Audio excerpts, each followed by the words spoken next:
আপনারা জানেন যে আমরা ইনিশিয়ালি হচ্ছে চৌমুহনী পৌরসভার অংশটা আমরা ধরেছি। আর এর বাহিরে হচ্ছে আমাদের ইউনিয়ন অংশে কিন্তু আমরা বিভিন্ন স্বেচ্ছাসেবকদের মাধ্যমে হচ্ছে বিভিন্ন জায়গায় খাল পরিষ্কার করেছি আর কি।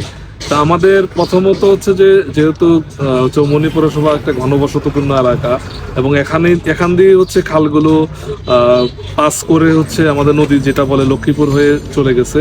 তো এই কারণে আমরা প্রথমত চৌমুহনী পৌরসভার অংশে যে খালগুলো মেন খালগুলো সেগুলো পরিষ্কারের কার্যক্রম গ্রহণ করেছি।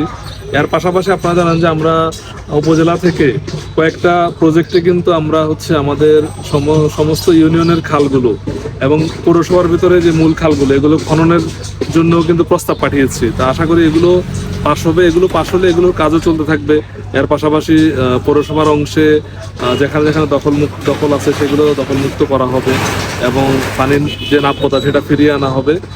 আর হচ্ছে পরবর্তীতে সরকারি বরাদ্দ পেলে আমাদের ইউনিয়ন সহ অন্যান্য সবগুলো খাল খনন সহ অন্যান্য কার্যক্রম আমাদের গ্রহণ করা হবে।